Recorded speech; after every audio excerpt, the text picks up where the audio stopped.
দেখেন এখন রাত বাজে 12টা 1টা বাজে, সে মানুষের জানালার পাশে, সে জানালার পাশে প্রত্যেকদিন জানালার পাশে পাশে এইভাবে ডিস্টার্ব করে মেয়েদের। এই দেখেন অবস্থা, এই যে বিল্ডিং এর পাশে রাত বাজে 1টা।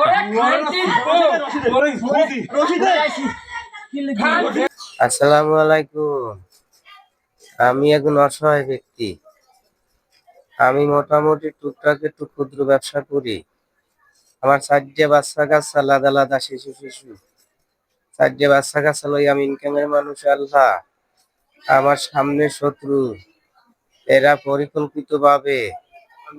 আমার নাম মোহাম্মদ শামীম খান, পিতার নাম আব্দুল আজিজ খান, গ্রাম সিঙ্গিরা বিটাবাড়িয়া, থানা ভান্ডারিয়া। এরা পরিকল্পিত ভাবে 1 বছর আগের থেকে আমার উপরে লাগানিত। এরা হয়েছে আমার বিরুদ্ধ দল। বাড়ির উপরে সামনের ঘর, হ্যাঁ, মাঝখানে আমার জমির উপর দিয়ে বেড়া দিয়ে গেছে। এই বেড়া আমার দুয়ার দিয়ে নামলেই হাগো বেড়া। ছেলেরা আমি ফোন দিছি, বাবা তুমি কোথায়? বাবা আমি কলোনি বাজারে আসতেছি, এই 5 মিনিটের মধ্যে আসতেছি। আমি দুয়ার দ্বারে বইয়া একটা সিগারেট খাইছি। সিগারেট খাইয়া সামনে বেড়ার পাশে যাই দাঁড়াইছি। দাঁড়ার পর 4 জন 4 দিক যাইয়া আমারে দরিয়ায় কাই খানকির পোলা, তোর জলা থাকতিবি না, তোরই তো খুঁজি। এলো কথায় এরা হইছে বাড়ির উপরের লোক, এফরাজুল, সাজিদ, তারপর হইছে কবির মির্জা, আবার মিরাজ। এই 4 জন, তার মেয়ে 2 জন। এরা 2 জনে ভিডিও করে আর 4 জন এর হলো ফতারি মারে। আমার ঘরের জন্য অসুস্থ, থাইরয়েডের রোগী, বরিশাল আসছিল 1.5 মাস। আমার বাচ্চা কাচ্চা লইয়া আমি 1 সপ্তাহে ভাত রাঁধতে পারি না। আমি নিজেই বড় অসহায়। এই ওর ঘরে আমার মাইর দিছে, অনেক বড় মাইর দিছে। এখন আমি হাসপাতালে ভর্তি। আমি বাঁচবো কিনা তাও জানি না। এরপর আমার নামে তাদের ক্ষমতাশীল লোক, একজন সেনাবাহিনী রিটায়ার্ড প্রাপ্ত, 2-3 জন বিদেশ, কবির মির্জা, হ্যাঁ, এরা আবার দলে বল বিদেশি লোক বেশি, টাকা পয়সা বেশি। আমি গরিব মানুষ, আমার ক্ষুদ্র ছোট্ট টিনের ঘর, তাদের বিল্ডিং। আমারে কিভাবে ওই কথা দেওয়া, ওই জায়গা রাহার পিন্নে হারা কয়েকবার তারিখ দিছে। তারপর আমি এই জায়গা বেশি নিয়ে ঝগড়া হয়েছে, এতে আমার একদিন মারছে। একদিন রড চুরি করছে, আমি খেজুর গাছ কাটি, রড চুরি করছে, আমি গালি দিছি। বাজারে যাইয়া এবার বাজারে গেছি, আমার বাজারে বইয়া আর মামুর সামনে বইয়া আমার মারছে। এর পর আমি বাড়ি আইছি, টুকটাক কোনো শব্দ করি নাই। আমার ঘরের সামনে গাছ লাগাইছে, এই গাছ ডাক লইছি, তাতেও তর্ক বিতর্ক হয়েছে। আমার পদ্মা নামতে দেয় না।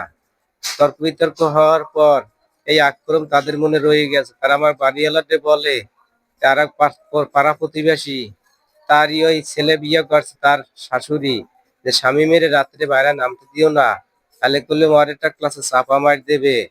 কালকে আমার বউ অসুস্থ, ঘরে বিছনায় পড়ে রয়েছে। আর আমার ছেলে ভান্ডারিয়া চাকরি করে, মোটামুটি ক্ষুদ্র, নিজের পেটে ব্যথা চলে, হ্যাঁ, ধরে লেখাপড়া করে।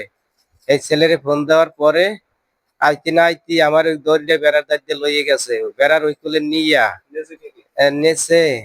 আমার লগে টাকা ছিল 1,20,000, সমিতির দিয়ে উঠাইছি, আশা সমিতির দিয়ে উঠাইছি 50। আর ব্যবসা একটু করি, ক্ষুদ্র টাকা ছিল কিছু, আমার বাড়ির দিয়ে নিছি। এই টাকা আমার লগে ছিল, হেড দায়িত্বে লই আমি বাড়ির ভিতরে ঢুকি। এই আর পর আমার ওই দুয়ার দ্বারে বইছি, ছেলেরে ফোন দিচ্ছি। ওই বেড়ার কুলে টানিয়ে ধরে কয় বেড়ার কুলে মারা যাবে না, কুলে নে। এই হাগো জানলার কুলে নিয়া এরপর রশি দিয়ে আমার বান্ধার চেষ্টা করে। আমার হেপর লাইট দিয়ে পিটাইয়া হওয়াই হেপর আমার বান্ধে, ফুটবলের মতন ছড়াইছে। আর আমার শিশু শিশু বাচ্চা গো ধরে ধরে পড়তে বইয়া মারছে। আমার ছোট ছেলেরে মারছে, আর 7 বছর বয়স, ধরে পাচার দিছে। আমার ওয়াইফের পাক্কা মারিয়ে ফালাই দিছে, গাছের গোয়ায় ছাড়াইতে গেছে, পা ধরে কয় জান্ডা ভিক্ষা দেন। আমার 4টে বাচ্চা আজকে মারিয়ে লাইলে মারে তিন হয়ে যাইত। আপনারা দয়া দরিয়া আমার জন্য একটু দয়া ধরেন, আমার বাচ্চা 4টে মুখের দিক চাইয়া, নাইলে আমি মরে যাম। আমি মরে যাম কালকে। আমার আমার গেডিতে চার্জার লাইট দিয়ে বাড়ি দিয়েছে, গেডি লাগাইতে পারতেছি না।